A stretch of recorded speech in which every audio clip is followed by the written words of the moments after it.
أعوذ بالله من الشيطان الرجيم. بسم الله الرحمن الرحيم.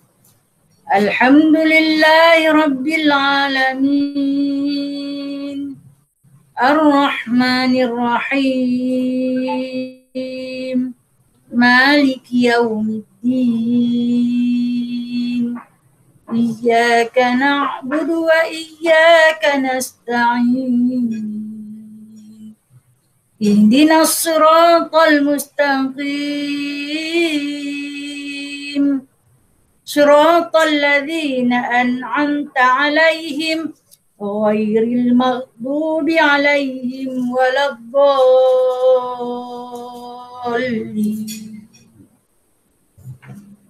آمين. اللهم صل صلاة كاملة وسلم سلاما تاما على سيدنا محمد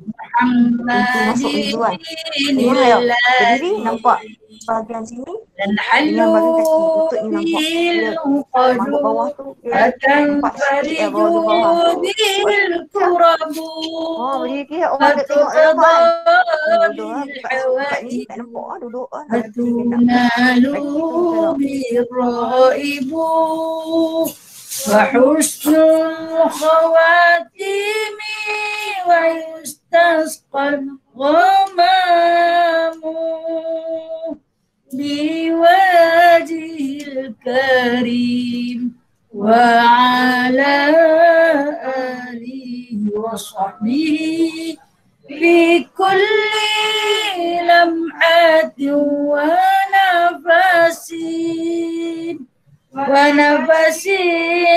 بعدد كل معلوم لك برحمتك يا أرحم الراحمين.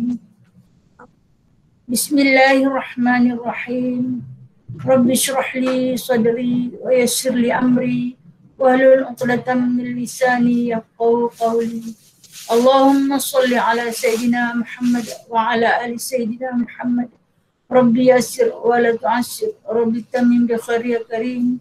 سبحانك لا علم لنا إلا ما علمتنا إنك أنت العليم الحكيم، إنك أنت السميع العليم، إنك أنت التواب الرحيم. أما بعد فيا عباد الله, wahai sahabat-sahabat yang dirahmati Allah, yang dikasihi, yang dirindui oleh baginda sallallahu alaihi wasallam. Alhamdulillah, berbanyak-banyak kita rafakkan setinggi-tinggi puji dan puja kepada Allah Subhanahu wa taala atas limpahannya, atas kurniaannya. Pagi ini insya-Allah kita masih lagi meneruskan kehidupan sebagai khalifatullah yang telah pun Allah Ta'ala amanahkan kepada kita untuk menanggung segala yang diwajibkan dan meninggalkan segala yang dilarang. InsyaAllah kita sebagai umat Islam yang beriman dan yang beramal soleh, insyaAllah kita akan terus menanggung. Seperti mana kita berikrar di dalam istighfar, penghulu segala istighfar yang kita sebut Allahumma anta rabbi la ilaha illa anta khalaqtani wa ana abduka wa ana ala ahdika wa wa'dika. Itu ikrar kita. Ya Allah, tidak ada Tuhan melainkan Engkau. Engkaulah yang menjadikan aku. Aku telah berjanji kepadamu ya Allah, dan aku telah berikrar. Aku berikrar. Kita pernah berikrar kepada Allah Ta'ala satu ketika dulu dalam keadaan kita tak sedar, ketika mana kita berada di dalam perut ibu kita, yang mana kita berjanji pada Allah kita akan menanggung segala amanahnya dan kita akan meninggalkan segala larangannya. Maka kita layak dilahirkan sebagai khalifatullah, sebagai khalifah Allah. Baik, alhamdulillah. Hari ini kita akan sambung pengajian di dalam kitab Jauhar. Kitab Jauhar. Saya tanda itu mungkin saya tersilap, tolong perbetulkan. saya tanda itu yang ke-25, betul tak? Kelebihan selawat yang ke-25, betul tak? Atau saya tersilap tanda? Nah, okey baik. InsyaAllah betul nah. Yang ke-25 nah, sebab dalam kitab saya tanda itu. Nah, kemudian untuk minggu hadapan, kita baca bab Syam. Jadi bermakna kita langkah bab ni. Kalau kitab saya, bab puasa dia ada pada muka surat bab Syam. Kitab Jawi muka surat 64. Kalau kitab Rumi, okey, puan-puan boleh cek tengok. Tolong tanda siap-siap untuk minggu depan. Bab puasa, kelebihan puasa, muka surat 119. Kalau tak silap saya, kitab Rumi pun ada banyak versi. Nah, untuk minggu hadapan. Sebab apa? Sebab seperti yang saya janjikan. 119. Nah, untuk minggu hadapan, tanda siap-siap insya-Allah kita akan baca tentang kelebihan berpuasa. Sebab apa?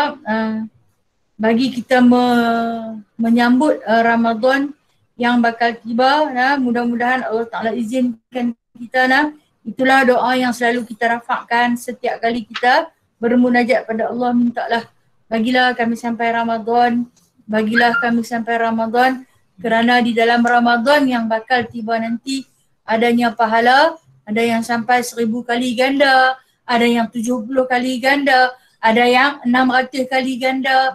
Jadi kita nak rebut pahala di dalam bulan Ramadan sebab umat Nabi Muhammad sallallahu alaihi wasallam umurnya tak panjang. Umur kita tak panjang.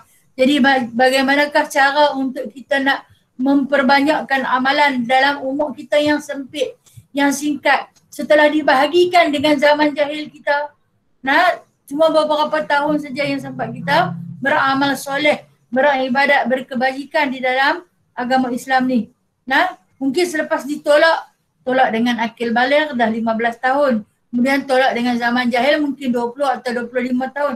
Maka yang berbaki hanya dalam 2-3 tahun. Dalam masa 2-3 tahun ni kita nak rebut pahala, nak jadi macam sahabat-sahabat yang terdahulu sampai 80 tahun. Sebab perkara ni pernah diadukan oleh para sahabat kepada Rasulullah sallallahu alaihi wasallam. Ya Rasulullah, kami ni umur tak panjang. Tak boleh nak beramal macam umat-umat Nabi Allah Ibrahim, Nabi Allah Musa. Umur dia panjang-panjang, Nabi Allah Isa, umat dia umur panjang-panjang.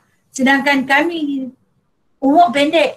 Jadi macam mana kami nak bersaing agar kami nak jadi macam mereka juga. Maka kata Rasulullah, minta pada Allah untuk masuk dalam bulan Ramadan. Kerana di dalam bulan Ramadan tu Allah Ta'ala letak semuanya berkali ganda, sampai dia kata paling sikit 70 kali ganda. Kalau kata bersedekah 600 kali ganda. Dan boleh pergi sampai 1000 kali ganda pada malam Lailatul Qadar. Jadi insya-Allah demi meraihkan kegembiraan menyambut Ramadan. Sebab tu yang kita dah buat kenduri sambut puasa. Kita nak buat kenduri sambut. Bila nak buat kenduri sambut puasa. Awak yang seronok sangat. Seronok nak sambut Ramadan ni bukan kerana nak raya. Tapi seronok nak rebut pahala di dalam bulannya. Dan insya-Allah di dalam kita menghimpun amalan-amalan yang mutawatir daripada Nabi SAW, iaitu satu amalan yang tertinggi yang telah pun Rasulullah SAW ijazahkan kepada kita, iaitu amalan salawat. Alhamdulillah kita sebagai umat Nabi Muhammad SAW mengambil amalan salawat ini sebagai zikir harian, tak kira hari apa. Tak kira selit ke, pejam ke, hati susah ke, kadang-kadang teringat tu terus selawat. Apa yang aku nak sebut? Selain daripada aku sebut nama Allah. Allah lah yang di hati nombor satu. Yang kedua, ikutilah dengan Allahumma salli ala sayyidina Muhammad. Kadang-kadang rasa berat sangat dalam hati tu, Allahumma salli ala sayyidina Muhammad. Kadang ada masalah yang tak selesai, Allahumma salli ala sayyidina Muhammad. Kadang ada kerja tak habis. Kan kita ni terlampau banyak kerja. Nak pergi tang sini buat kerja ni. Sebenarnya nak pergi tang situ, nak pergi ambil benda tu, pergi tang tu, tak ambil benda tu, ambil benda lain. Perbanyakkan selawat ke atas Nabi SAW atas sifat lalai, atas sifat lupa, atas sifat takabur dan macam-macam lagi. Okey, baik. Kita sambung hari ini yang ke-25. Kelebihan berselawat ke atas Nabi SAW. Yang ke-25, datang orang yang selawat itu atas jalan syurga dan tersalah jalan orang yang meninggalkan dia pada jalan syurga. Orang yang rajin berselawat ke atas Nabi SAW akan datang di atas jalan syurga. Macam mana yang disebut kita ni datang di atas jalan syurga? Orang yang berselawat ke atas Nabi SAW, dia akan nampak baginda SAW. Nampak di akhirat nanti, nampak di padang mahsyar nanti, dan dia tahu jalan laluannya. Dia nak tuju dekat siapa? Tujuan dia terus pergi kepada baginda SAW. Kan disebutkan di dalam beberapa hadis akhir zaman, kita akan cari Rasulullah, Rasulullah akan bagi minum. Nah, yang ni tak payah tanya orang banyak-banyak dah. Nah, yang kata ada umat yang cari Rasulullah, orang tunjuk tapi tak nampak, nah, tak jumpa. Yang mana satu dia, katakan tempat orang kerumunan ramai-ramai, dia sampai tapi dia tak nampak Rasulullah. Jadi orang yang rajin berselawat ni, dia duduk di atas jalan syurga, iaitu jalan yang ada Nabi SAW. Dia akan nampak walaupun orang makhluk manusia begitu ramai, kerana umat paling ramai adalah umat Nabi SAW. Dalam ramai-ramai itu dia nampak Nabi nampak dia. Nabi kenal dia. Kita ni kita bukan siapa-siapa. Bila kata orang kenal kita orang sebut nama kita, rasa sedikit bangga dalam hati. Nah, orang tengok dia kenal aku tu. Rasa seronok kan bila orang kenal kita. Macam tu lah apabila kita nak kenal Rasulullah SAW dan kita nak Rasulullah SAW kenal kita, maka perbanyakkanlah berselawat ke atas Nabi. Saya bagi tahu pada minggu yang lalu, 2 minggu yang lalu, selawat kepada Nabi ni tak payah susah-susah nak cari yang panjang-panjang. Memadailah dengan selawat Jibril, sallallahu alaihi Muhammad. Sikit kan? Okey, seperti yang saya bagi tahu. Siapa yang nak selawat tu lekat di hati dia, ambil satu buku kosong, tulis selawat tu. Tulis hari-hari. Biar jadi sampai habis buku tu. Di samping dia menulis, dia juga membaca. Di samping dia membaca, dia juga berzikir. Dan ketahuilah yang berzikir bersama-samanya ada 10 malaikat. Dan dalam 10 malaikat tu Allah Ta'ala akan hantar 100 pahala. Tapi ada seorang je kawan kita yang bagi buku tu suruh saya tulis. Hak lain mungkin terlupa kot. Tapi tak apa kalau boleh tulis sendiri lagi cantik, lagi bagus. Kalau nak suruh saya tulis, boleh bawa satu buku kosong. Saya tulis kat atas tu, kemudian diikuti oleh perempuan sampai habis. Buku tu nak buat apa? Saya kata nak lekatkan dia seperti mana lekatnya di buku, begitu juga lekatnya di hati. Bila lekatnya di hati, terzahirlah melalui mulut dan juga lidah. Biar dia jadi sebati dengan kita. Sebab apa? Sebab kita nak duduk di atas jalan syurga. Nak berjalan di atas jalan syurga. Kan kemarin kita baca, kemarin dulu kita baca hadis kursi. Allah Ta'ala kata perjalanan hampa ni jauh lagi. Tak tahulah jauh mana. Tak tahulah penghujungnya sampai ke mana. Dan titian tu sempit sangat. Titian apa yang sempit ni ya Allah? Siratul Mustaqim tu sempit, halus. Nak lintah dia susah. Tapi ada satu janji Allah. Rasulullah akan tunggu di Siratul Mustaqim. Dan sambil dia memegang kain ridak dia. Kalaulah kita ni di antara yang rajin berselawat, titian yang sempit tu akan nampak luas dan lebar. Dan saya sebut hari tu, tak ada siapa pun kawan-kawan kita yang ada kenderaan nak berhenti muat kita, dia tak mau muat dah. Lala ni dia rajin nak muat kita tapi di atas Siratul Mustaqim dia pun tak mau muat kita dah. Dia pandang pun tak mau dekat kita dah. Semua di sana nanti kita ni semua nafsi-nafsi. Nah, hang-hang aku. Hang-hang aku. Pakat tak mentolong dah. Siapa pun tak mentolong siapa dah. Sehingga kan para nabi pun dia takkan tolong siapa-siapa dah. Dia di kalangan kaum dia pun dia takkan tolong. Dia nak selamatkan. Dia duk sebut nafsi-nafsi. Nafsi-nafsi.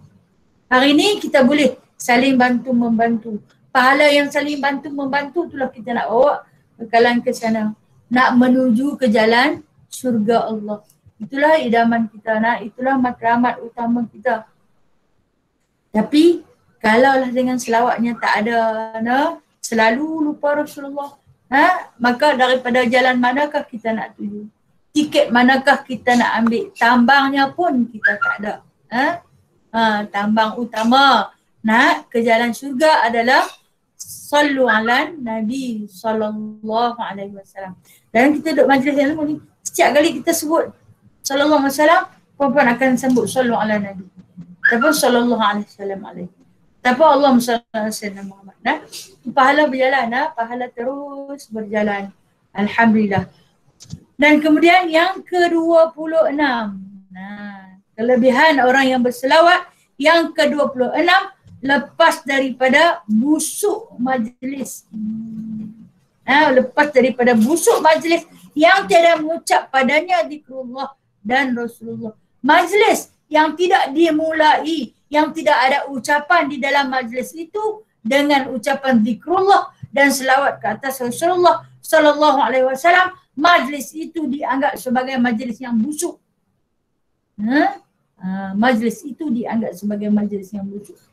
Sebab apa? Sebab tak disebutnya nama Allah dan juga tak ada selawat. Sebab tu kalau orang buat kena tengok, orang panggil orang marhaban, panggil orang main selawat, orang buat tahlil dulu. Bahkan apabila nak makan kan, nak makan kenduri, pukul 12, 11.30 dia panggil orang main tahlil dulu. Apa sebab? Walaupun benda ni bukan sunnah, walaupun ada setengah pendapat mengatakan tahlil itu bid'ah. Sebab Rasulullah tak buat. Kenapa? Sebab kita nak letakkan majlis zikrullah dan juga selawat agar majlis kita tu tidak busuk. Apa yang dimaksudkan oleh Allah Subhanahu Wa Taala sebagai majlis yang busuk, iaitu yang dipenuhi oleh syaitan. Yang dipenuhi oleh syaitan. Yang mana jamuan-jamuannya, jamuan yang bercampur aduk dengan syaitan, perbualan-perbualannya, perbualan yang diikuti, dihasuti oleh syaitan, pakaian-pakaian yang diperagakan semua dihiasi oleh bisikan-bisikan syaitan. Maka untuk menghindarkan daripada busuk dalam majlis itu, kerana kebusukan daripada syaitan, campur tangan daripada syaitan, majlis itu hendaklah dimulai dengan nama Allah dan juga selawat ke atas Nabi SAW. Kita selalu berselawat kan? Kita selalu berselawat. Walau dengan selawat yang paling pendek, tetapi itu adalah permulaan bagi segala kalam. Yang ke-27. Yang ke-27. Sebab bagi sempurna kalam yang dimulai dengan Alhamdulillah dan selawat atas Rasulullah, barulah sempurna percakapan. Macam kita dah mula majlis kuliah kita tiap-tiap pagi kan. Kita akan mulakan dengan Ummul Kitab. Habis kita puji Allah di dalam Sab'ul Masani, di dalam surah Fatihah. Kemudian kita akan ikuti dengan selawat ke atas Nabi SAW. Untuk apa? Untuk menyempurnakan kalam kita. Sempurnanya kalam kita. Kalau kita tengok, kalam syahadah pun tidak akan sempurna jika tidak diikuti dengan nama Nabi SAW. Hanya sekadar la ilaha illallah, tetapi tidak Muhammadur Rasulullah SAW. Jadi untuk menyempurnakan kalam. Baik. Yang ke-28. Sebab bagi kemenangan hamba dengan lalu atas siratul mustaqim. Saya sebut dah tadi, di antara kemenangan berjaya melintasi siratul mustaqim hingga sampai ke penghujungnya, salah satu dia adalah berselawat. Pertama kali saya baca hadis tu tersentuh sangat hati.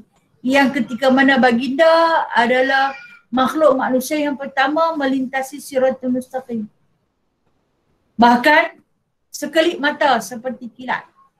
Dan kilat yang kita tengok memancar, dia bukan yang dia nampak lama, tapi hanya sekali lalu. Itulah lintasan baginda SAW.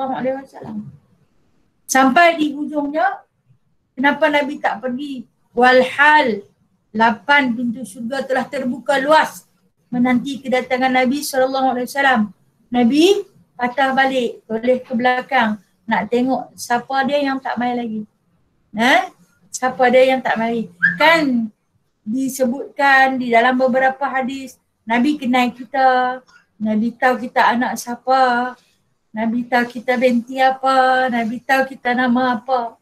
Ketika mana kita berselawat ke atas Nabi SAW. Jadi bila mana baginda dah lepas Siratul Mustaqim, dia tunggu.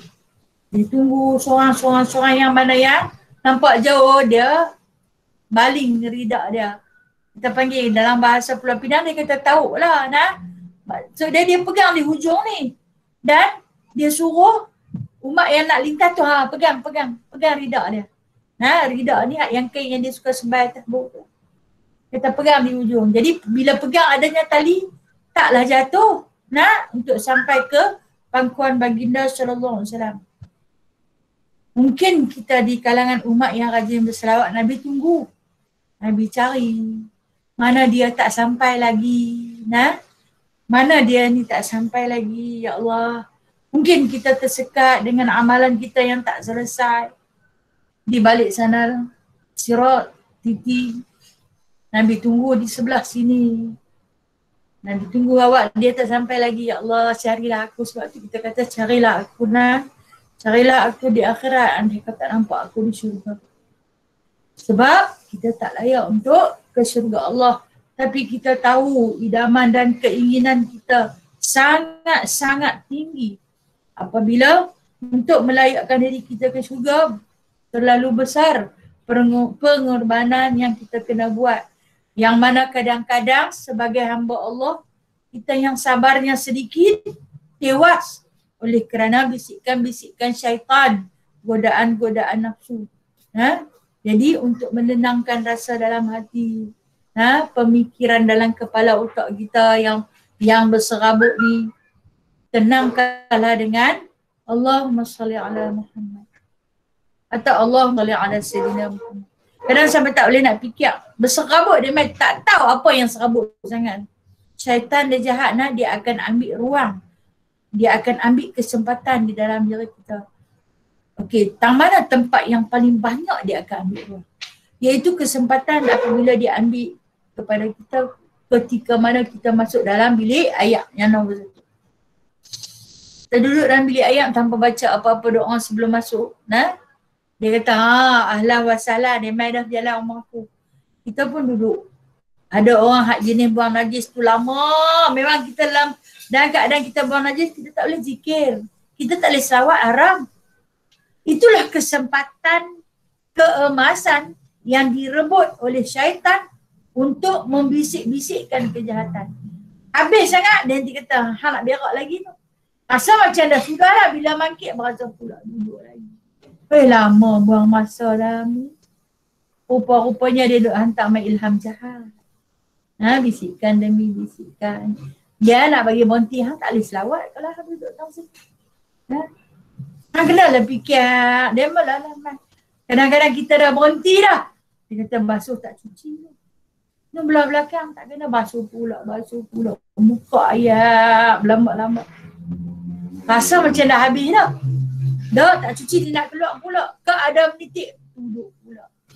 Maka terhasillah satu sifat yang paling dibenci. Sifat nama was. Main layak. Nak main layak. Kan kata membadir tu saudara syaitan. Saudara dia sungguh lah duduk dalam rumah dia, tak keluar-keluar ambil mana. Duduklah lama-lama, gosoklah. Jahat sungguh, ya Allah. Kita kena buat apa? Bila kita jadi macam tu. A'udzubillahi minasyaitonirrajim. Langkah pula datang sudah. Walaupun dia dah abang tak cuci, tak cuci, ada lagi tu. Kita ni bila dah kata lagu tu malah nak kata balik dah duduk. Tapi macam saya sebut hari tu, macam saya sebut minggu lepas. Biarlah sampai hilang warna, hilang rasa, hilang bau, dah bersih dah. Nah, apa dia lah tolong sampai meleciak. Sebab apa dia nak suruh kita duduk di atas jalan tu. Hang jangan keluar. Bila hang keluar, hang akan kembali kepada selawat, hang akan kembali kepada zikrullah. Maka itu menyebabkan jalan untuk ke surga itu lebih mudah untuk kamu. Dan jalan untuk ikut jalan aku adalah lebih susah. Jadi dia kata, cara untuk kamu menangis satu jalan ke Siratul Mustaqim dengan selawat. Macam mana cara nak tewas? Masuklah raja-raja masuk rumah syaitan. Bukan tak boleh masuk. Boleh, tetapi sekadar melepaskan hajat. Sekadar melepaskan hajat. Baik. Yang ke-29, sebab bagi berjumpa orang yang berselawat atas Nabi SAW dengan Allah dan sanak dan hasan antara langit dan bumi. Sebab di antaranya orang yang berselawat ke atas Nabi SAW sebab bagi dia berjumpa dengan Allah Ta'ala. Mudah-mudahan adanya pertemuan Allah dengan sanak, dengan pujian. Sanak ni maksud dia dengan pujian yang hasan, yang elok. Kita akan bertemu dengan zat Allah Subhanahu Wa Ta'ala. Dia kata keindahan kebaikan antara langit dan bumi. Di antara asbab insya-Allah insya-Allah apabila diceritakan tentang pertemuan dengan Allah Subhanahu Wa Ta'ala, sesungguhnya tak berani saya nak ulas lebih-lebih, bimbang bisikan-bisikan dalam hati kita akan tertanya-tanya macam manakah zatnya, macam mana rupa bentuknya, keadaan duduk berdiri ke, keadaan besar kecil ke, bimbang apabila dia macam itu. Bila dia kata nak jumpa dengan Allah tu, jumpa lah. Macam mana? Di sana dia kata dengan ujian hasan dan dengan kebaikan. Dengan cara tu insya-Allah tak tahu nak cerita, memang tak ada cara Ke-30, sebab bagi rahmat Allah. Ke-31, bagi berkat. 30 dan 31 rahmat dan juga berkat. Keberkatan dan kerahmatan. Apa beza rahmat? Apa beza berkat? Okey. Rahmat ni kasih sayang. Rahmat itu adalah kasih sayang Allah. Bertambahlah sayang Allah kepada kita apabila kita sayang kepada Rasulullah sallallahu alaihi wasallam. Allah sayang dekat kita. Kerana apa? Kerana kita sayang dekat kekasih dia. Bila kita sayang kepada Rasulullah, Allah sayang kat kita kerana kita sayang kepada kekasih dia. Macam kita ada anak, kita sayang kat anak kita. Kalau ada orang sayang kat anak kita, kita rasa bahagia. Ada orang sayang kat anakku. Alhamdulillah ada orang tumpang sayang dekat anakku. Betul tak? Kita akan jatuh sayang kepada dia bila dia sayang dekat kekasih kita. Berbezalah kalau yang madu, isteri dengan madu kan. Itu suami dia sayang dekat suami dia. Tapi bila si madu pun sayang kat suami dia, tu tak boleh lah. Kan? Tapi hari ni cerita tentang anak. Okey. Berkat ni, okey, barak. Berkat ni, apa yang dimaksud berkat? Yakni nikmat yang luas. Maksud keberkatan, nikmat yang luas. Benda sikit, tapi rasa banyak. Itu maksud berkat. Dan ke-32, sebab bagi berkekalan kasih akan Nabi SAW, bertambah-tambah kasih akan dia yang demikian. Itu satu tempat daripada tambatan iman, kerana tiada sempurna iman melainkan kasih akan dia. Dia kata yang mana yang ke-32 iaitu sebab bagi berkekalan kasih akan Nabi. Nak bagi sebab dia ada. Macam mana nak bagi Nabi kasih kat kita berkekalan sampai bila-bila yang kita sebut tadi sampai ke syurga. Kita nak Nabi SAW kasih kepada kita sampai ke syurga. Sampai di sana pun dia cari. Sampai di sana pun kita boleh bertemu dengan baginda SAW, dapat menziarahi rumah baginda, dapat duduk dengan baginda. Kita ni dalam kita ukhuwah muslimah ni pun, kalau kata sekali-sekali jumpa, walau kemarin jumpa, hari ni nak jumpa lagi. Hari ni dah jumpa, Pagi petang pun nak jumpa lagi, esok pun nak jumpa lagi. Sebab apa? Sebab ada kasih sayang, berkekalan kasih sayang tu. Begitu juga dengan baginda sallallahu alaihi wasallam.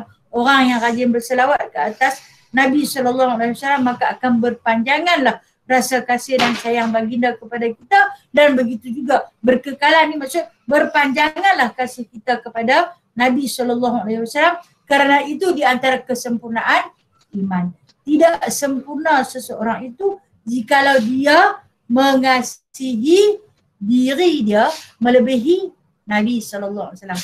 Sebab pernah datang seorang sahabat, saya tak berapa nak pasti yang mana satu sahabat yang datang bertemu dengan Rasulullah sallallahu alaihi wasallam, yang dia kata, ya Rasulullah, ketahui olehmu sesungguhnya aku mengasihimu melebihi anak dan isteriku. Dia kata, nah, lepas tu Rasulullah jawab, tidak sempurna iman seseorang itu jikalau dia tidak mengasihi aku melebihi anak dan isterinya. Lepas tu dia jawab pula, ya Rasulullah, hari ini aku mengasihimu melebihi anak isteriku dan juga diriku. Diri aku pun aku tak kasih seperti kamu. Maka jawab Nabi SAW, sempurnalah imanmu apabila kamu mengasihi aku melebihi anak, isteri dan juga dirimu. Baru sempurna keimanan. Okey, kita tengok macam mana nak tengok kesempurnaan iman kita. Ketika mana Nabi dihina. Kan zaman mutakhir ini Nabi dah tak ada lama dah. Tapi bila orang hina, kita rasa marah. Nah, awaklah kacau Nabi kami lah. Dia tak pernah kacau hampa. Dia hidup, dia dah wafat 1500 tahun yang lalu.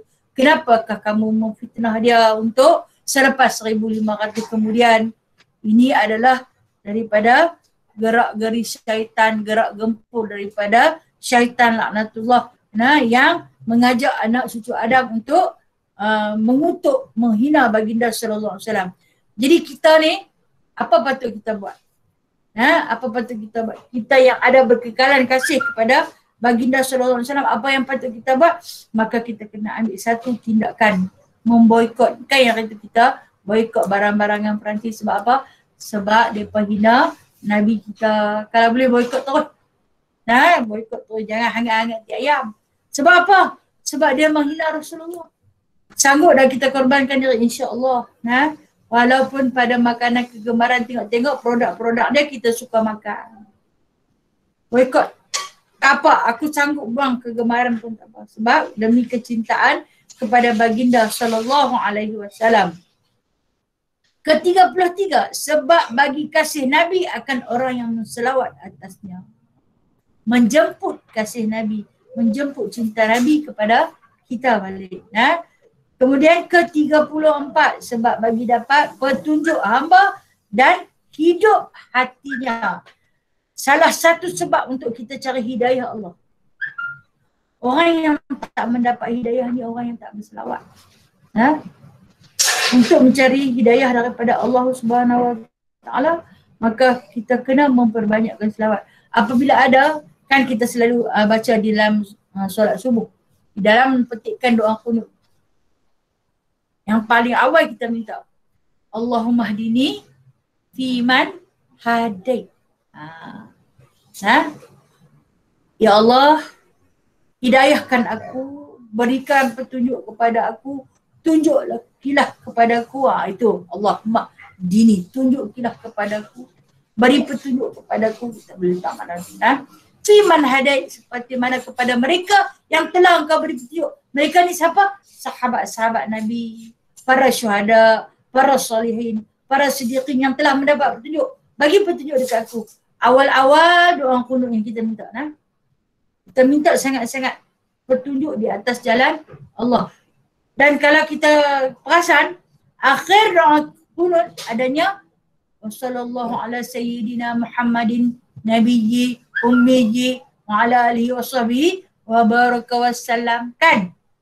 Kita akhiri permohonan petunjuk kita itu dengan selawat ke atas Nabi dan juga kepada ahli keluarga baginda sallallahu alaihi wasallam.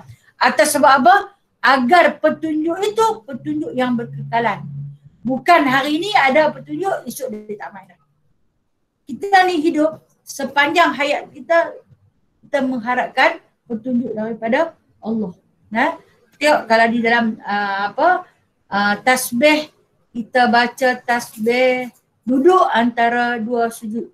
Rabbighfirli warhamni wajburni warzuqni wahdini. Wahdini. Kemudian orang wa'afini kan. Sebab Nabi dia pesan, minta petunjuk pada Allah Ta'ala. Apabila kamu memohon petunjuk daripada Allah Ta'ala, petunjuk itu akan ada berkekalan dalam diri kamu selagi adanya salawat. Banyak kalau kita tengok. Lagi satu kita minta. Sebenarnya dalam semayang tu banyak tempat kita minta petunjuk. Pada surah Fatihah. Ihdinas siratal mustaqim. Tunjukilah kami jalan yang lurus. Minta petunjuk. Macam mana kita nak kekalkan petunjuk untuk terus berada di dalam diri kita, dalam hati kita? Iaitu dengan mengekalkan berselawat ke atas Nabi SAW. Itu dia kata sebab bagi petunjuk hambanya dan hidup hatinya. Orang yang berselawat ke atas junjungan Nabi SAW. Dan yang ke-35, sebab bagi dilantangkan. Kalau kata ada kitab Rumi tulis lantang tu. Kitab Jawi ditulis lentang. Apa nah?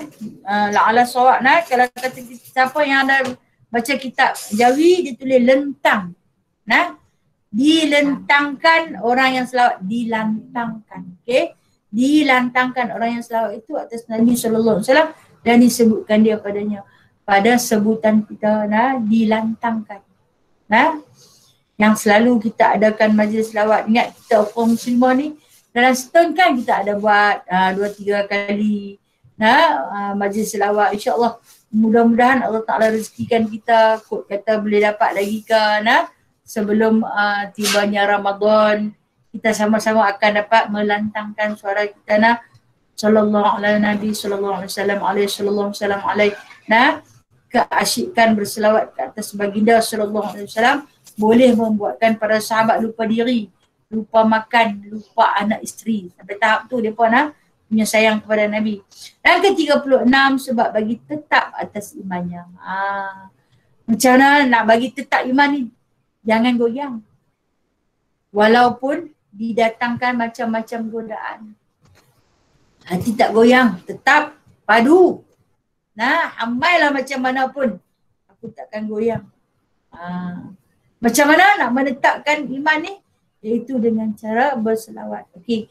Kita ni nak tengok goyang ke tak goyang, kita diuji oleh Allah Ta'ala dengan macam-macam rasa. Macam-macam rasa. Rasa panas ketika sedang bersolat. Panas. Rasa macam tak boleh nak baca panjang-panjang lah. Sebab apa? Hangat sangat. Ambil yang wajib-wajib saja. Nak berdoa pun tak boleh dah sebab terlampau panas. Itu rasa. Iman dah tak kuat. Iman kita tak kuat. Baru diuji dengan panas.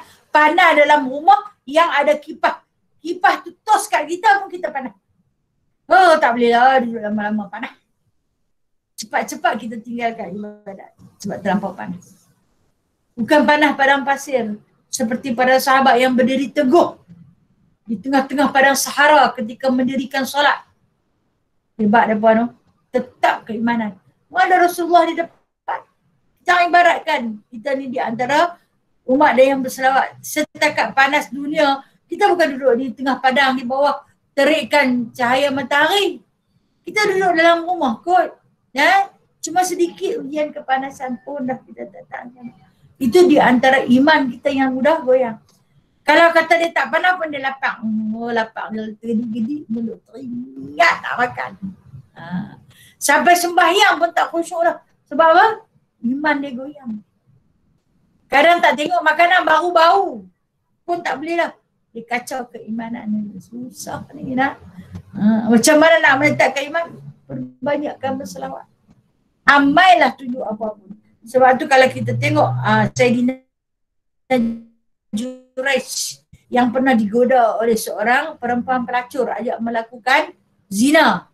Dia tak heran Dia sembahyang, terus menerus. Dia bukan sembahyang wajib tu.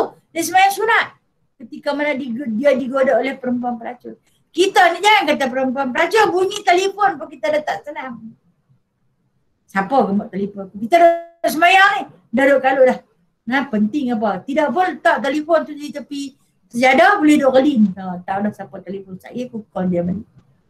Tidak pun dengar bunyi mesej masuk. Ting-tong, ting-tong, ting-tong. Alah, siapa lah pula nak kena tak sabar dia. Iman yang tak kuat. Tak kuat sungguh tu. Macam mana nak bagi kuat? Rajin-rajin berselawat ke atas Nabi. Nak bagi tetap iman dalam hati. Okey, kemudian yang ke-37, menunaikan dengan selawat itu daripada hak Nabi SAW dan syukur atas nikmat Allah yang telah memberi nikmat dengan dia atas kita. Apabila kita orang yang istiqamah berselawat ke atas baginda SAW, kita telah pun menunaikan hak umat kepada Rasulnya.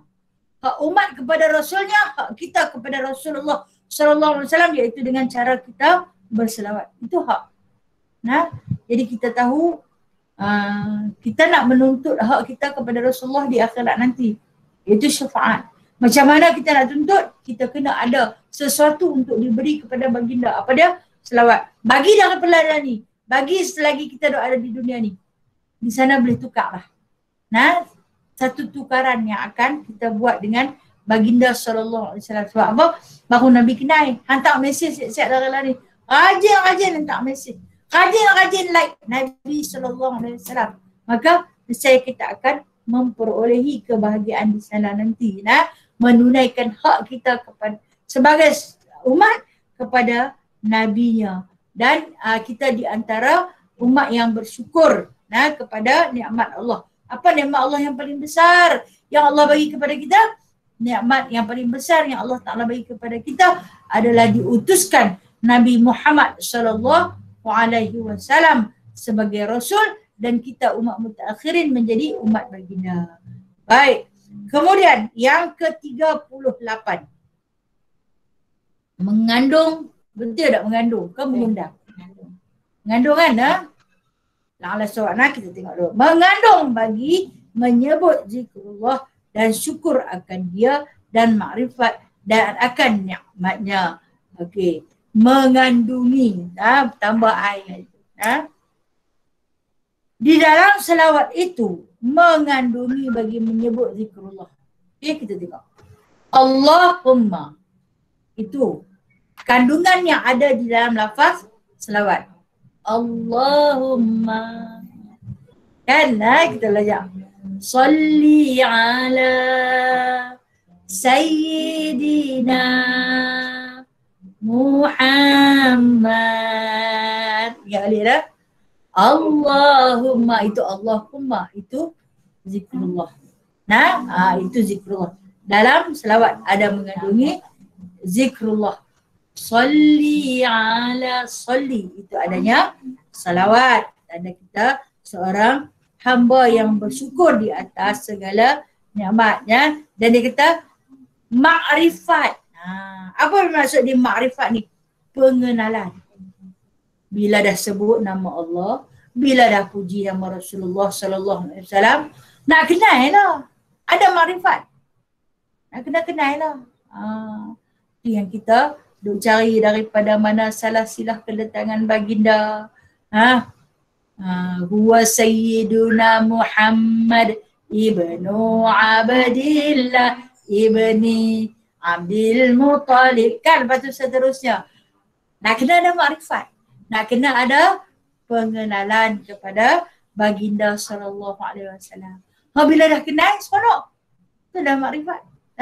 Makrifat ni maksudnya pengetahuan kita yang lebih mendalam tentang perjuangan baginda. Lahir daripada jalur mana, datang membawa risalah masa bila, bilakah diputerakan sebagai Rasulullah SAW, bilakah wafat, siapakah anak baginda, siapakah isteri baginda. Kena ada. Ni sampai tak kenal apa pun tak boleh Jadi dah tak kenal maka tak cinta Berkenalanlah dengan baginda walaupun setiap hari Okey, yang ke-39, bahawasanya selawat daripada hamba itu doa. Dan ni hamba Allah. Apabila kita sampaikan selawat kepada Nabi SAW, itu adalah sebagai satu doa dan memenuhkan daripada Tuhannya bagi dirinya.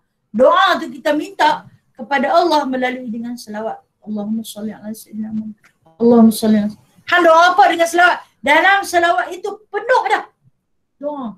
Kalau kita nak minta sehat, ada di dalam selawat tu. Kalau kita nak minta kaya, ada di dalam selawat tu. Kalau kita nak minta amal dunia akhirat, ada dalam selawat tu.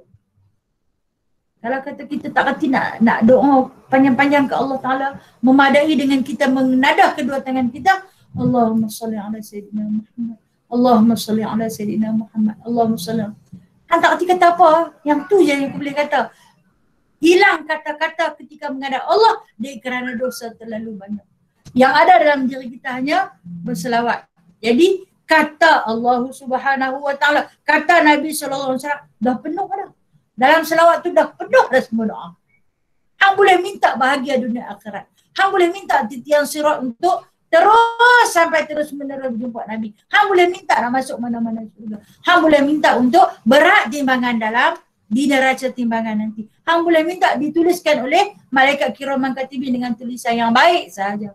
Hang boleh minta dihapuskan segala dosa. Dalam mana? Dalam selawat. Hanya selawat je. Rupanya banyak. Dalam selawat ada permohonan. Nah, ada segala nikmat, ada makrifat.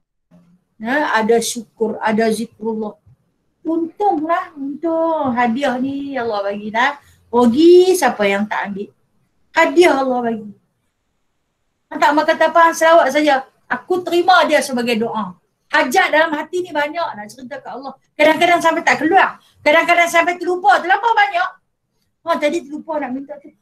Minta. Ingat tadi nak doa, tak ada nak sebut nama dia. Memadai dengan berselawat ke atas Nabi SAW. Okey, yang ke-40. 41. Kan? Dah 40. Dan yang ke-40 adalah bagi orang yang membanyakkan selawat itu melihat akan rupanya yang mulia dan termeteri pada hatinya, insya-Allah. Wajah yang dirindu. Sebab bagi orang yang membanyakkan selawat kepada Nabi SAW itu akan dapat melihat wajahnya yang mulia. Rupanya yang mulia. Rupa siapa? Rupa Nabi SAW. Kita tengok dah di antara petikan Syama'il Muhammadiyah. Siapa yang tengok Nabi ketika malam bulan purnama? Siapa dia? Seorang sahabat yang pandai membentuk wajah Nabi SAW. Siapa ingat nama dia? Jabir bin Jabir bin Samurah. Ustazah ni tanya tengah-tengah. Ambak daripada awal senang. Kita ni manusia selalu terlupa kan. Yang mana diceritakan dalam Syama'il Muhammadiyah, Jabir bin Samurah ni bila tengok Nabi, tengok bulan, tengok Nabi, tengok bulan. Lalu dia bersumpah. Jabir bin Samurah, jika dibezakan Nabi terlebih indah. Kan? Dia sampai dia bersumpah dengan nama Allah. Dia kata memang Nabi ni lagi cantik. Kemuliaan pada wajahnya, keindahan pada wajahnya, termeteri di hati. Maksud termeteri ni lekat di hati. Tak boleh lupa. Masya Allah. Nak jumpa dah dia. Nak jumpa dah dia ketika hayat. Nak jumpa. Nak jumpa. Ya Allah. Rezekikanlah kami untuk bermimpi baginda sallallahu alaihi wasallam. Kalaulah Allah bagi rezeki kat kita boleh jumpa dia malam ni ke kan. Esok hari Jumaat dah. Banyak-banyak selawat. Manalah nak tahu Pokoklah malam ni Allah rezeki kat kita bagi jumpa. Kalau boleh kalaulah kata boleh ada nak selfie dengan dia. Tak boleh. Allah Ta'ala tak izinkan kita mencemar wajah baginda sedemikian.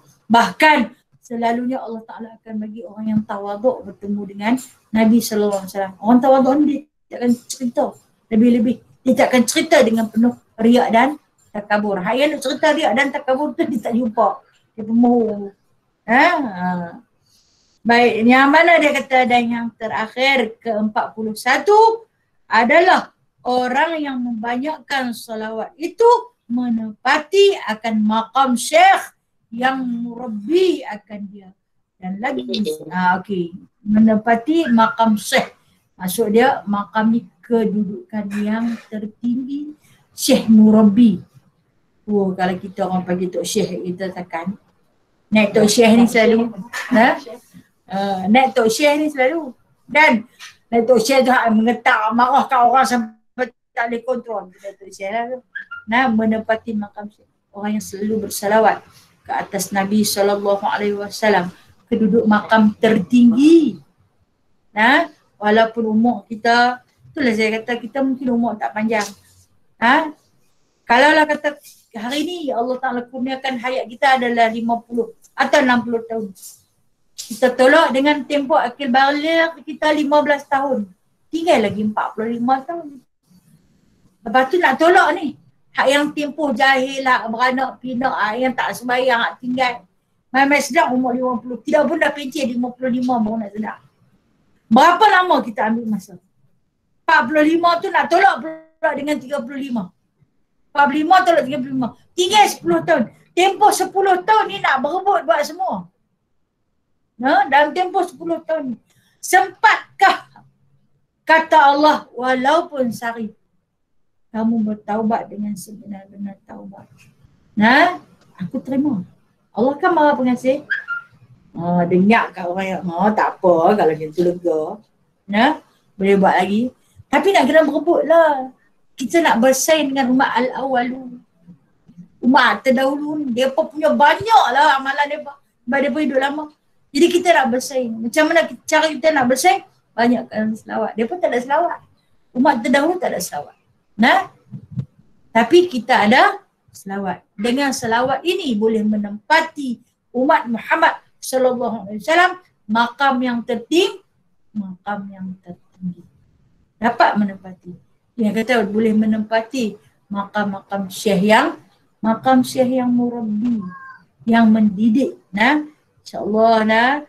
Jadi ini di antara ijazah yang telah pun diijazahkan oleh musannif, yang mana pengarang kita ni nama apa dia? Nama dia Abi Syekh Ali. Abi Syekh Ali. Mau pegang kitab pun tak tahu. Tahu baca je buku dia. Siapa penulis kitab kita lah? Dia penyusun saja. Yang mana dia adalah penyusun antara kitab kita dengan susunan dia ambil daripada Al-Hadis Nabi SAW. Dia bagi dekat kita sebagai satu ijazah. Kita ambil, kita beramal. Yang saya sebut selalu, walau tak banyak, sikit kita ambil, kita buat. Kita nak tidur tu, kita mengiring ke arah lambung kanan sambil kita Allahumma salli ala sayyidina, Allahumma salli ala sayyidina. Kita tertidur dalam selawat ke atas Nabi SAW. Allah Ta'ala hadirkan 2 orang malaikat untuk menjaga keamanan tidur kita. Kedua-dua malaikat itu akan menyambung selawat kita sampai kita terjaga, kita masuk balik tempat tidur. Kita sambung selawat kita, disambung lagi oleh malaikat tersebut sampai kepada waktu-waktu tertentu, waktu tahajud, kita bangun, kita bersihkan diri, kita lepaskan 3 ikatan syaitan kepada diri kita. Kira kita masuk nak mandi ataupun biasanya kalau kata orang suka mandi time tu, itulah waktu yang terbaik mandi tau. Waktu pukul 4 pagi tu waktu paling terbaik untuk mandi lah. Lah ni tak sejuk dah, dulu sejuk sungguh. Lah ni hangat. Jaga pukul berapa orang boleh mandi. Pula tu rumah lah ni hebat. Kalau kata tidak dalam aircon, boleh mandi air panas. Dia buka air panas, dia mandi air panas. Bukan nak gaduh masak lagi. Dulu sungguh kena pergi mandi telaga, terketak-ketak lah. Ayak dah berembun tengah padang tu nak mandi lah. Ni kita senang lah. Ingatkan orang senang ni nak banyak amalan, rupanya lagi senang lagi penyegan. Nah, patutnya senang lagi kita ni tau. Hak yang masak tak gaduh. Masak tak gaduh masak. Makan tak gaduh makan. Makan gaduh. Masak tak gaduh. Nah, yang tak payah nak pergi angkut ayam. Kan dulu kita tengok orang angkut ayam sampai 12 tangan dia bawa timba nah. Sial tengok. Kadang-kadang tu tumpah, sementara nak sampai rumah, tuang ayak bubuh dalam tempayan. Saya ingat dulu, Allah yarhamah kakak saya, nah, kami dulu angkut ayak pelaga lah, nah, kena bubuh ayak bagi penuh dalam tempayan. Pasal apa? Esok pagi-pagi, nah, esok pagi-pagi adik nak mandi, nah, ayah nak turun ke laut, nak letak ayak bangkit awal, nak letak ayak dalam cerek nak pelekat api, duk fikir hujan pula, kayu basah. Kita ada fikir macam tu semua. Pasal tu lah suka main tengah hari, balok, lagi senang, lagi penyegan. Itulah kita nak. Jadi kita gunakan daripada tak berpeluang buka kitab macam kita nak. Tidak ada peluang.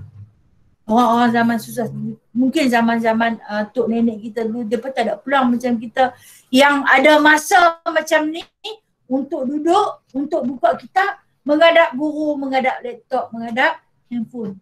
Dia pun tak ada semua benda ni. Dia pun yang ada menghadap dengan kerja. Dia kira celik mata nak kerja, nak cari makan, nak bela anak-anak. Dapat duit sikit, nak sarah anak-anak belajar. Untuk kesenangan kita. Dan dengan kesenangan yang kita peroleh hari ni, kita tak payah gaduh. Nah, tak susah-susah kita. Dalam tempoh time yang orang kerja, kita boleh menghadap. Ya Allah, besarnya rahmat dan nikmat. Kemudian Allah Ta'ala bagi dekat kita ijazah melalui kitab ini, iaitu selawat ke atas Nabi SAW dengan banyak fadilat yang kita tahu. Jangan kedekut, hadiahkanlah kepada mereka yang telah pergi. Nah. Ya Allah, aku hadiahkan selawat ini kepada junjungan besar yang terutama, Nabi SAW, dan bagi kepada kedua ibu bapa aku sekalian, muslimin dan muslimat. Mulakan.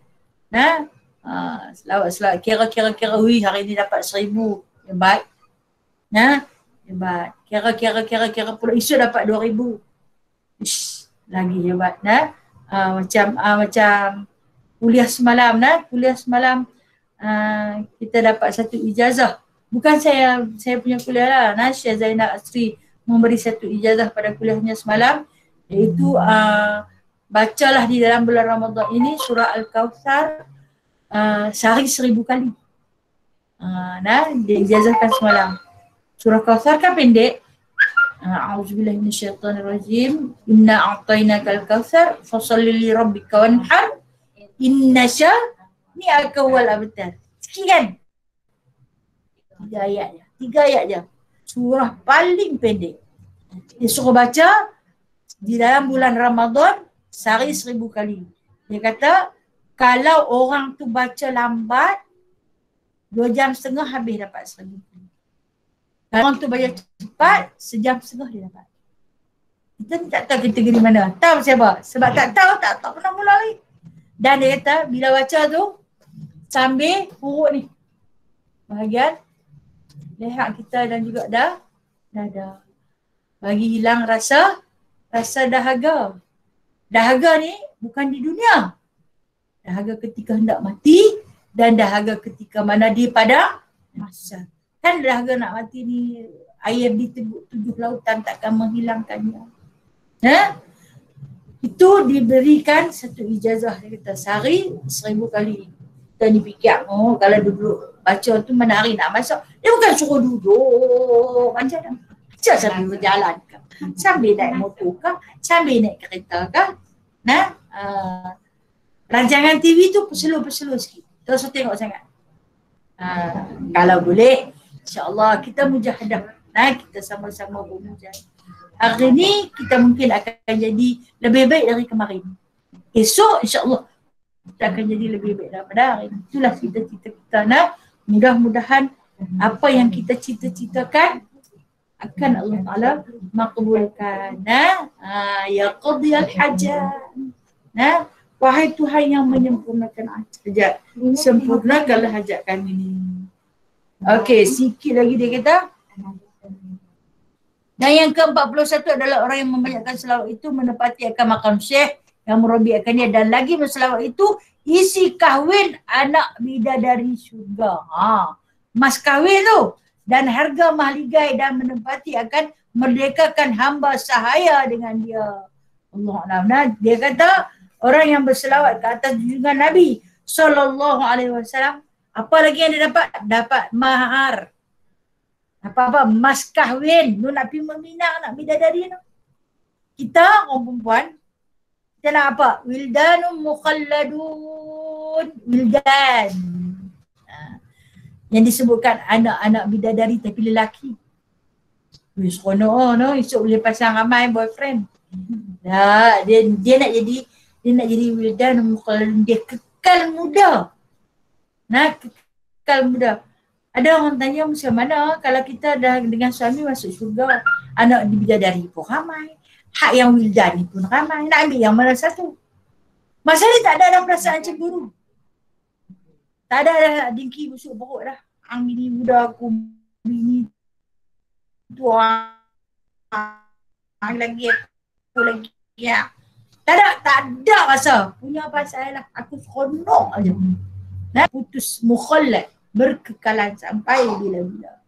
Sahabat nak pergi Minang tu dia kena ada mahar.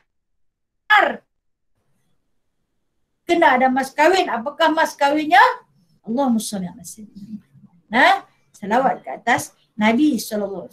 Dan dapat pahala perumpamaan seperti memerdekakan. Yang ni membebaskan hamba sahaya. Besar pahala merdekakan hamba ni. Lain kita nak bicara tentang mana? Nak cari tentang mana? Nak merdekakan hamba. Tapi dengan berselawat, kita dapat pahala seperti memerdekakan hamba. Wallahu a'lam. Dia pun letak kat ujung ayat ni. Wallahu a'lam. Allah lah yang maha mengetahui akan segala kandungannya. InsyaAllah kita akan sambung, akan datang. Minggu depan seperti saya beritahu pada awal tadi, kita akan baca bab puasa. Okey, tanda kat situ. So ni lepas raya kalau Allah Ta'ala simpan umur kita, boleh kita sambung lagi kelebihan berselawat ke atas Nabi SAW. Tulis hari ni 1 hari bulan 4. Minggu depan tak puasa lagi. Minggu depan kita last untuk tapi kita Google Meet kita akan buat. Saya nak buat seminggu 2 kali sahaja sepanjang Ramadan, insyaAllah kalau Allah izinkan.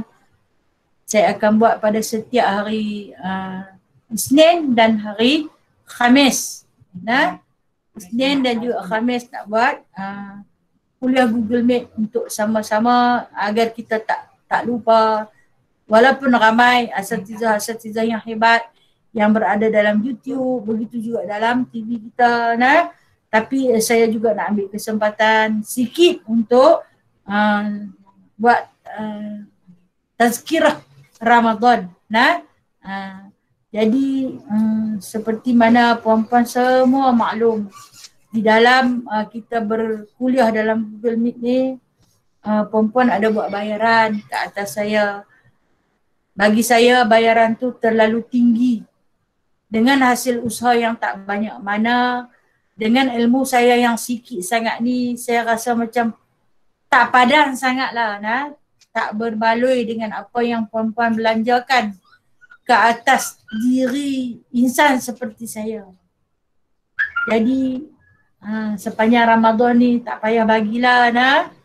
Tak payah bagilah. Saya malu sebenarnya. Saya malu pada Allah. Saya malu pada Rasulullah SAW. Kerana terlampau banyak pemberian yang saya terima berbanding dengan tak banyak yang saya bagi.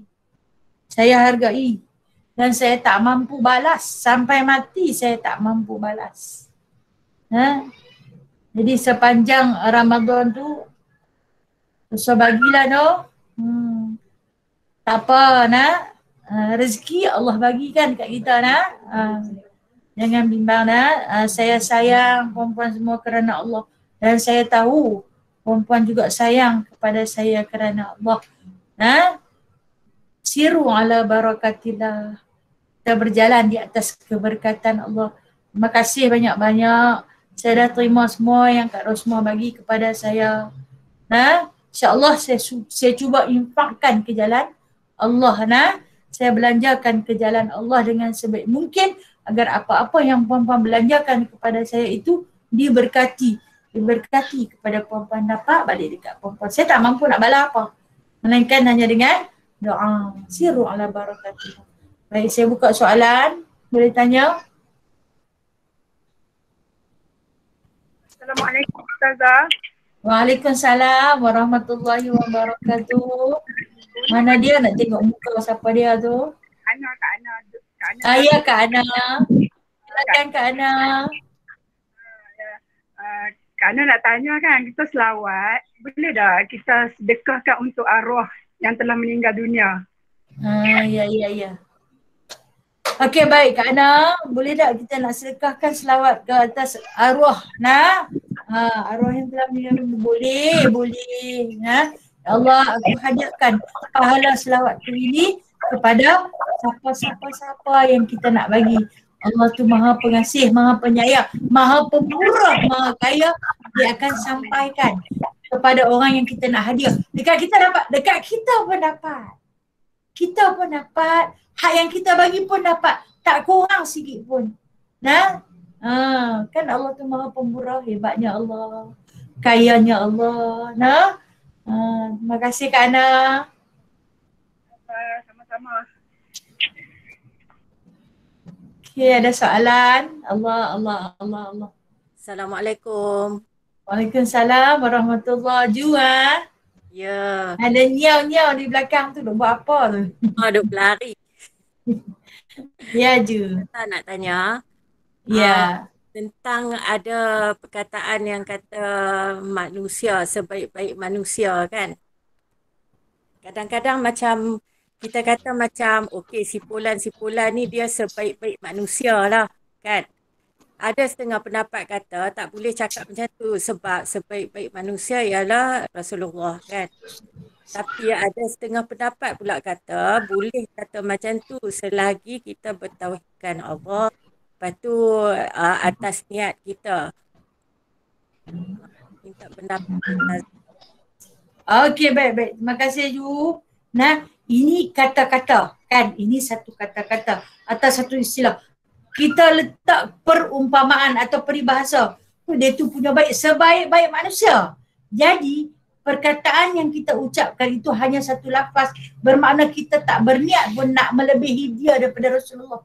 Dan kita semua sedia maklum, sebaik-baik manusia adalah Rasulullah. Jadi kita puji kawan kita tu ataupun mungkin orang yang kita kenal tu baik, tak sampailah niat kita tu nak membandingkan dia dengan Rasulullah atau melebihi Rasulullah atau macam Rasulullah. Tidak, tetapi hanya sekadar satu peribahasa. Oh baik, sungguh macam malaikat.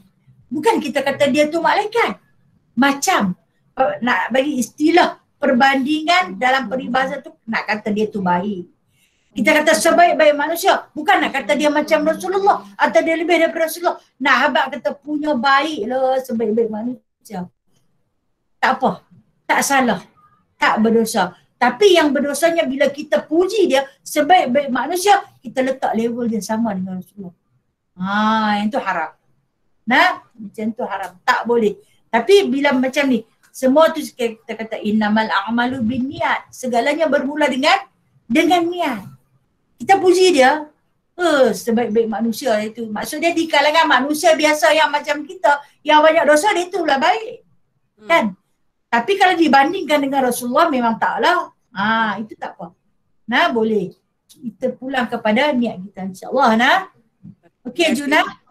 Okey, faham. Sama-sama kasih. Okey, ada soalan seterusnya. Assalamualaikum Ustazah. Salam Ija. Faham Ustazah. Alhamdulillah. Soalan tertangguh kemarin. Macam kita duduk di rumah kan. Kita kan tutup aurat tak lengkap, macam stokin tak pakai kan, pasal duduk di rumah kuliah macam ni lah. Kita baca Al-Fatihah, kita berdoa, kata seelok-eloknya kita bertutup aurat lengkap lah kan. Tu macam mana kira tu? Kita tak tutup lengkap lah. kasih Ustazah. Terima kasih Ijaz. Okay. Kita baca doa dalam keadaan aurat terbuka. Boleh tak? Boleh. Boleh sebab tidak ada satu nas dan juga Al-Quran dan juga hadis mengatakan wajib tutup aurat ketika mana kita baca doa ataupun baca Quran. Kadang kita buka, kita tafsir Quran yang ada tafsiran. Kita tak pakai tudung, kita buka tengok. Boleh? Boleh. Selagi tidak ada hukum qat'i, wajib tutup aurat. Jadi dalam keadaan aurat terbuka. Cuma adabnya kurang. Okey, macam Ija bagi tadi soalan, kita pakai tudung tapi tak pakai stokin. Kita baca Quran dalam rumah lah. Jadi mana aurat terbuka? Boleh tak? Boleh. Boleh. Tapi syarat kuat ada wudu. Ya. Tapi kalau nak berdoa tak ada wudu tak apa, tak tutup aurat tak apa. Terus boleh tedas tangan kat tu. Boleh. Contoh kata, kan kita sembahyang panas sangat ni. Elok-elok bagi salam, buka telekong cabut. Berzikir terus dengan tak pakai telekong, pakai kain sajalah. Boleh tak? Boleh. Diharuskan. Tetapi kurang adab. Itu je. Tak berdosa, dia cuma kurang adab. Okey Jana. Baik Ustazah, terima kasih. Sama-sama, terima kasih. Waalaikumsalam warahmatullahi. Baik, soalan seterusnya.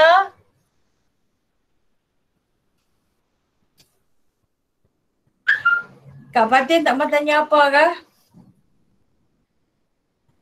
Okey, tak ada apa dah. Yang baik itu datangnya daripada Allah. Yang tak baik. Kau Ustazah. Ada lagi. Maaf. Ya. Siapa ni? Boleh perkenalkan diri? Niza dari Bayan Lepas. Dari mana? Bayan Subhanallah, Lepas. maaf nah. Saya tak pernah tengok Mungkin ada tapi saya jarang tengok. Nama apa? Niza dari Bayan Lepas. Tak, kita pernah jumpa dekat restoran Kapitan. Ya ke? Okey. Ustazah masuk pakai Kapitan. Okey, teruskan. Nak tanya, kita kan dalam bulan Syakban. So kalau ada apa-apa pengisian yang Ustazah nak tambah, kita nak maintainkan sehingga Ramadan. Okey. Terima kasih Ustazah. Baik, sama-sama kasih. Di antara amalan di dalam bulan Syakban untuk kita maintainkan persediaan kita untuk masuk ke bulan Ramadan. Masuk macam itulah. Apa yang kita nak kekalkan di dalam bulan Syakban. Syakban ini Rasulullah pernah sebut syahri. Syakban ni bulan aku, kata Rasulullah. Bulan dia. Dia ambil kesempatan sepanjang tempoh bulan Syakban ini untuk memperbanyakkan puasa. Memperbanyakkan puasa. Sampai ada seorang sahabat kata, aku pernah tengok dia puasa sampai tak pernah buka pun ada. Dan aku pernah tengok dia puasa selang-selang. Dan aku pernah tengok dia tak puasa pun ada. Jadi macam-macam cara Rasulullah buat. Dan di dalam bulan Syakban ini ada satu amalan yang baginda SAW selalu buat. Dia banyak ziarah kubur. Dia banyak ziarah kubur.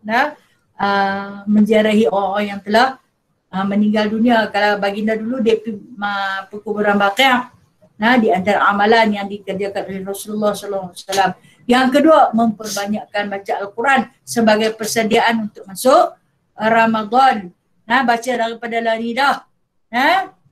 Kemudian yang ketiga, baginda memperbanyakkan sedekah. Sampaikan seorang sahabat kata, Nabi ni dia punya dermawan dia macam angin yang berhembus. Punya laju, dia dulu apa-apa pun dia dulu. Itu maintain. Kita nak maintain amalan lah. Kata kita mungkin tak boleh nak jadi macam Rasulullah SAW sebiji, seketui. Tapi bermula dengan sedikit demi sedikit. Tak boleh buat banyak, buat sikit. Jangan tinggal terus. Mungkin kalau kata kita tak boleh nak masuk dalam tanah perkuburan, tapi setiap kali melintasi tanah perkuburan, hendaklah kita bagi salam dan doakan untuk mereka. Allahumma ighfir lahum warhamhum wa'afihim wa'fu anhum. Kita mungkin tak boleh masuk. Kan? Dengan sebab-sebab tertentu kita lalu setiap kali lalu tanah perkuburan, Maka kita bagi salam dan berdoa untuk mereka.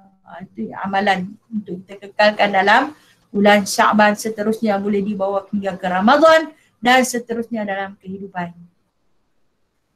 Okey Nizana? Ustazah, Ya saya. bulan Ramadan ni Ustazah tak baca kitab biasa kan? Ustazah tumpukan pada bab-bab Ramadan saja kan? Ya insyaAllah tazkirah Ramadan. Jadi sebab tu saya suruh kita buka kitab Jauhar yang muka surat saya bagi tu. Nah, kan? Yang saya bagi tu kita akan baca yang tu bab tu. Okey? Jadi adalah persoalan mungkin tentang ibadat kita sehari-harian macam mana kita sama-sama memperbetulkan. InsyaAllah Zina. InsyaAllah. Terima kasih. InsyaAllah. Jadi kita tumpukan kepada Jauhar bab puasa. InsyaAllah Zina. Okey, baik. Kalau semua tanya apa? Assalamualaikum Ustazah. Ya, waalaikumsalam warahmatullahi wabarakatuh. Nak tanya ke Ustazah macam kita bulan puasa, tak puasa pun kita baca Al-Quran.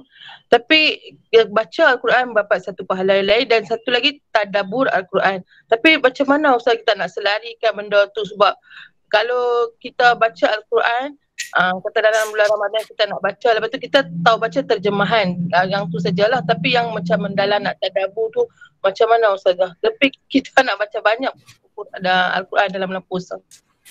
Kita nak baca banyak dalam masa yang sama, kita nak tadabbur. Itu kan soalannya? Ya. Tadabbur macam kita baca terjemahan sajalah Ustazah, yang tu yang kita upayalah. Tapi kita ada tengok juga YouTube dalam surah yang tertentu apa makna-makna dia lah, disambil kita baca Al-Quran.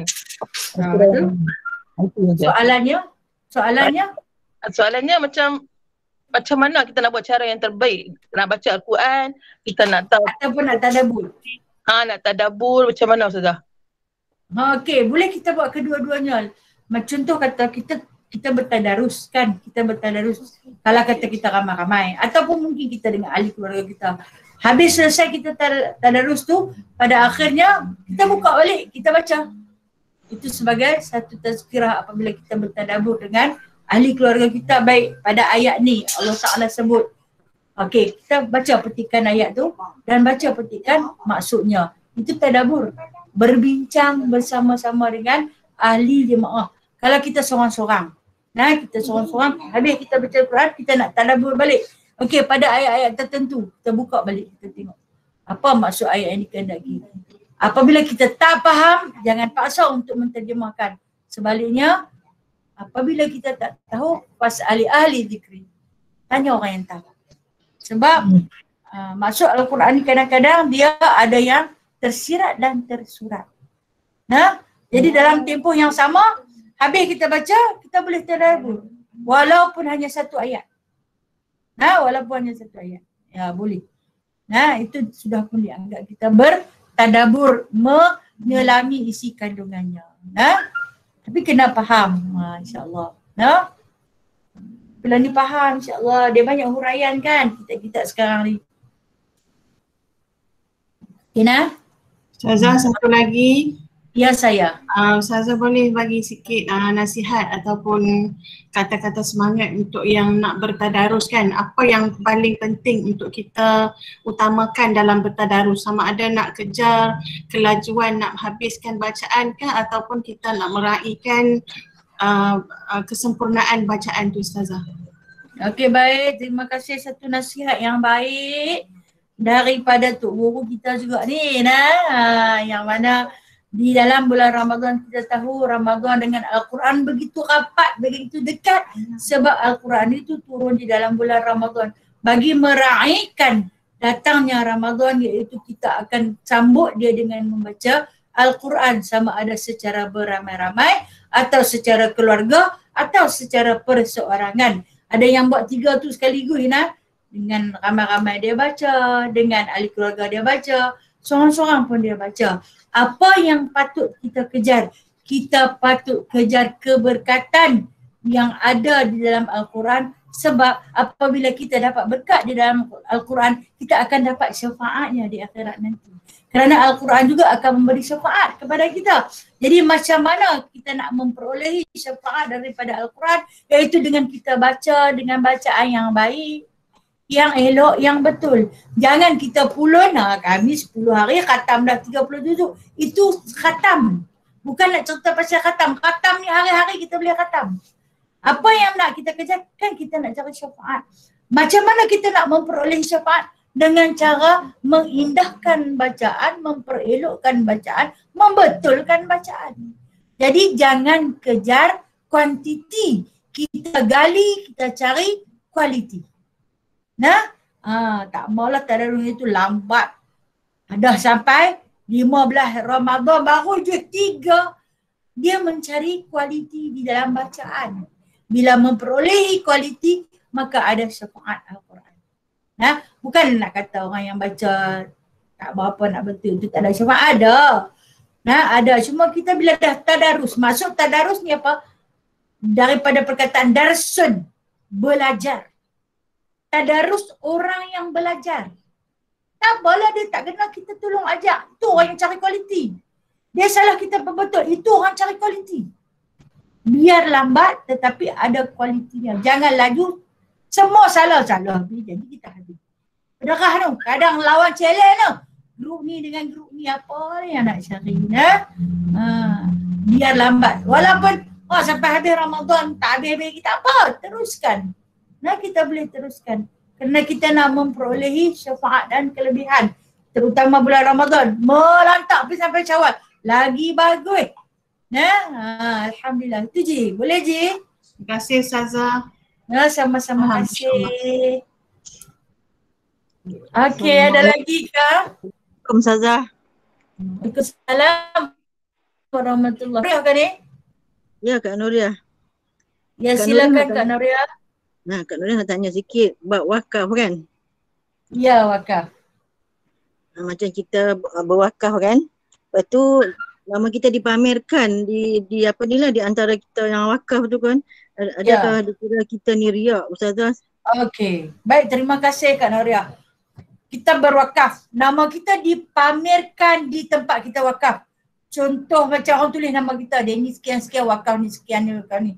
Adakah kita ini dikira sebagai riak? Baik, dalam Al-Quran ada disebut benda macam ni. Berwakaf dengan bersedekah samalah. Nah, iaitu kita memberi harta kita ke jalan Allah, ke jalan yang diredai Allah. Boleh tak kita nak tunjuk? Kata Allah kalau kita tunjuk dekat orang pun dapat pahala. Sebab apa? Cara kita nak panggil orang ramai-ramai bagi. Bila dia pun bagi, aku pun nak bagilah. Cara kita nak tarik orang untuk bersedekah, untuk sama berwakaf. Jadi boleh tak letak nama? Boleh letak. Letaklah nama dia banding dengan tu. Tu ya tahniah saya kata. Nah, tahniah. Yang ada wakaf sangat tak payah tulis nama saya. Buat nama hamba Allah sudah. Jangan cerita ke orang saya tak mau, saya takut, saya riak. Okey, kita hormati dia. Nah, kita hormati dia. Adakah itu akan mengundang riak? Apapun bergantung atas kerja hati. Nah, okey, mungkin dia ada saingan dengan abang dia ke ada duit tapi kedekut tulis nama aku. Dia abang aku tengok dia lagi banyak duit, dia mungkin boleh bagi. Dia kata, adik aku yang tak ada apa pun boleh bagi, aku yang ada lebih. Kita nak tarik orang untuk bersedekah. Boleh tak kita pamerkan? Boleh, sebab dalam Al-Quran dia bagi 2 cara. Nak pamerkan pun boleh, tak mempamerkan pun boleh. Wallahualam. Terima kasih. Ambil sat kat dia lah. Okey nah. Okay, terima kasih Ustazah. Ya, sama-sama kasih. Saya mohon ampun dan maaf dah. Di atas segala kesilapan dan kekurangan diri saya sendiri. Kerana ketahuilah kita semua Allah tu maha sempurna. Saya ni yang serba tak sempurna. Jadi aqulu qawli hadza astaghfirullahaladzim wa lakum. Astaghfirullahaladzim. A'udzubillahi minasyaitonir rajim. Bismillahirrahmanirrahim. Alhamdulillahirabbil alamin hamdan katsira hamdan yuwafi ni'amahu wa yukafi mazidah. Ya Rabbana lakal hamdu kama yanbaghi li jalali wajhikal karim وعظيم سلطانك اللهم افتح علينا فتوح العارفين بحكمتك وانشر علينا رحمتك وذكرنا ما نسينا يا ذا الجلال والإكرام. اللهم بارك لنا في شعبان وبلغنا رمضان وبلغنا رمضان يا الله وبلغنا رمضان يا الله. اللهم ربنا لا تزغ قلوبنا بعد إذ هديتنا وهب لنا من لدنك رحمة إنك أنت الوهاب. اللهم ربنا آتنا في الدنيا حسنة وفي الآخرة حسنة وقنا عذاب النار وقنا عذاب القبور وقنا عذاب المحشر وأدخلنا الجنة مع الأبرار يا عزيز يا غفار يا رب العالمين. وصلى الله على سيدنا محمد والحمد لله رب العالمين. تقبل الله منكم منا ومنكم تقبل Ya Karim. Terima kasih semua. Assalamualaikum. Terima kasih Ustazah. Terima kasih Ustazah. Sallallahu alaihi wasallam.